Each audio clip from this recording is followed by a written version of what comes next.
Hey, yo, to the crew. What is up? What's up to the Ghost Squad out there? It's July 7th. It is 2024. Time for another CloverTac podcast where even Ghost and I don't know the topics. Keep in mind as we're moving forward that the final topic of the evening, somebody out there in the chat will be selected to choose that topic for us. And of course, that's why we don't know the topics. But if you are a replay, remember that there is always the comment section down below. As always, the CloverTech podcast powered by our amazing friends over at European American Armory. And we'll talk more at nauseum about them a little later on after we get the first segment or so out of the way. We will slather and blather all about EAA coming up. Shout out, of course, to Self Defense Radio Network, which you can find the Ghost Tactical podcast over there, including probably Ghost will have to answer that, but the Jarhead podcast may be over there as well as the um, um, dang it, your Tuesday night one. Armed Citizen. There you go, Armed Citizen podcast. Golly, it's like the Tuesday night podcast for whatever reason. I can't ever think of the name of it. But yeah, is Jarhead podcast over there on Self It Defense is, Radio yeah. Network? Okay, Sure yeah, is. yeah. I figured you had them all over there. Why not, right? Absolutely. And then both of us, of course, have our stuff over on the Firearms Radio Network. What did I forget? Did I forget anything? I don't think I forgot anything. I know I'm tired. It's been a long day. You're tired. It's been a long weekend, but we're gonna have some fun. We're gonna make it through this one. Yeah, this is the Ghost and Clover podcast. So if anyone's out there thinking it was the CloverTac podcast, well, it is. It's on the CloverTac podcast thing as well. But Is that what I said, or I said? oh yeah, a couple different times. Yeah, it's the CloverTac podcast. So. Is it really? Yeah, it's all right because I think what I call this the Armed Citizen podcast one time. So have it. No, it's one of those things when you're tired and all of that. It's what it is. Well, it says it in the title. It says it on the screen. If you can't read, it's not my fault. Exactly. Scott said, "I think they're having too much 4th of July celebration. That would be fun if I did, but no, it's been." Yeah, same. Which here. I'm not complaining at all because business has been fantastic for the last week. Yeah, but this has probably been. I think we were talking earlier today. It's either been the best / busiest 4th of July weekend that I've had at work in 22 years, or it's the second best. I can't remember, but it was incredibly busy. It was really, really good. So yeah, it was a good weekend at work. A lot of people in town. It's crazy, but yeah. How about your 4th? I know that you're preparing for maybe a little tropical depression possibly hitting. It's looking like a tropical storm at this point, unfortunately. Yeah. So I got the generators out today. Fired them all off. Got them kind of tuned and let them run for a little while.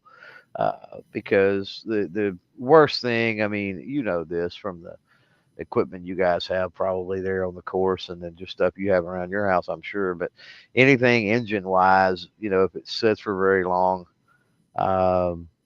typically it's not fun when you get it out and need it in a pinch. So it's always better to do that beforehand. And so I just broke down today and got out there and I had to run into town and pick up, a few odds and ends and replace a couple of hoses and just little things that didn't really have to do that. But it's like, I'm going to go ahead and do that while I'm doing it. Had to go get some fuel and stuff anyway. So let them run for, I don't know, probably 20 or 30 minutes and making sure that they were going to stay running. And because there's nothing worse than, the lights are out, you fire off the generator and you go to sleep. And then for whatever reason, an hour after, you fell asleep or whatever, you got the AC running and then the generator dies just out of the blue. So because of something weird, right? Scott out there's asking. I'm pretty far inland, tough to say, but I'm up in East Texas. But it was showing tropical depression like yesterday and earlier this morning. It was Mm, showing tropical depression, right, kind of right over the top of us, and the central path, the single line. There's obviously a cone of uncertainty, but the line in the center comes right over the top of us, and as of about an hour ago, it was showing still tropical storm force wind. yeah, yeah, Um, so if it's even if it's tropical depression wind or bad thunderstorm wind, we lose power a lot of times. So yeah. why not? If it's very widespread, and hurricanes tend to be pretty big. Um, This one was enormous when it first started out in the Caribbean, so yeah, it was yeah. pretty big. Well, in general, I mean, it's not like a tornado, right? Yeah, oh, You've got absolutely. hundreds of miles of wind, wind field and all that kind of stuff with hurricanes. Right. So when you're talking about spreading a lot of down trees and other stuff across that type of an area, Mm, there's only so many linemen and tree companies and things that can get out and get stuff cleared up and get power restored, right? So it right. could take a little time. It could take through a thunderstorm could take, maybe 12 hours, 18 hours tops. Hurricanes, I mean, you might be looking at a couple of days. So, Yeah. yeah, and with 90-degree weather, 90 plus, nearly 100-degree weather, I want the AC. A I'll, I'll, little I'll, bit. I'll buy some gas for the AC. It'll all be good. Yeah, Scott So, says he was hoping to move to San Antonio this fall. You definitely want AC in San Antonio. So, lived there yeah. for a couple years and love San Antonio. And that's probably, if we ever did move back to Texas, that's where my wife wants to move back to is San Antonio. Hmm. But San Antonio during the summertime is It's pretty tough. it's brutal, man. Pretty tough. Now during the wintertime it's pretty great because it doesn't ever get below 40. But during the summertime, holy cow, it's 110, 120 plus still a little bit of the humidity. Not it's not as humid as Not quite. Yeah. Houston and all that. And it's drier, but it's still got a little bit of humidity plus the high temperature. Whew, good lord, it's brutal Yeah. outside. Yeah. The bad thing here is the humidity. Here where we're at, Yeah, yeah. humidity is absolutely horrible. Uh, but you've got first topic. So Yeah, I'm trying to debate between a couple different ones, but I think which one I want to go with is it's a fun discussion, a little firearm related discussion. uh, First of all, happy Independence Day. Hope everybody had a great, safe 4th of July weekend. If you're out there listening to this or watching, then chances are you did, because if you were hurt or injured, you probably wouldn't be watching or listening right now. You'd probably be in a hospital. That said, thank you for tuning in and all of that. We're going to talk like home defense slash truck guns, not carry guns, something off body, whether it's a nightstand gun or a gun that when you go on a trip or something, you're going to take with you on the road or something like that. What's your kind of go-to? Is it a handgun? Is it an AR? If it's an AR, is it a PCC, or what caliber, what length of AR, whatever? Like, what's your kind of go-tos? I know you've been messing around with different PCCs and a yeah. lot of different stuff in the last year or two. But I kind of want to see, like, if you were going to get in the car today and drive, let's say to Knoxville for goals next month, Hmm. and you were going to take your, something to go travel with or whatever. What's your kind of your go-to right now for travel slash truck gun? That's interesting. Because I don't really have such a thing. Yeah, Um, I would say that typically whatever I was going to carry, I mean that would be it. yeah, Um, once upon a time, I didn't really hardly go anywhere. I had a seat cover in the truck that had a scabbard type thing at the front of the seat, like behind where your legs go, where your legs are. sure, yeah, And I mean, there was always a lever action 30-30 in that, yeah, sure, Um, so, and then before that, of course, you had gun racks in the back window, and you almost yeah, always had probably a lever action and a pump shotgun or something back there.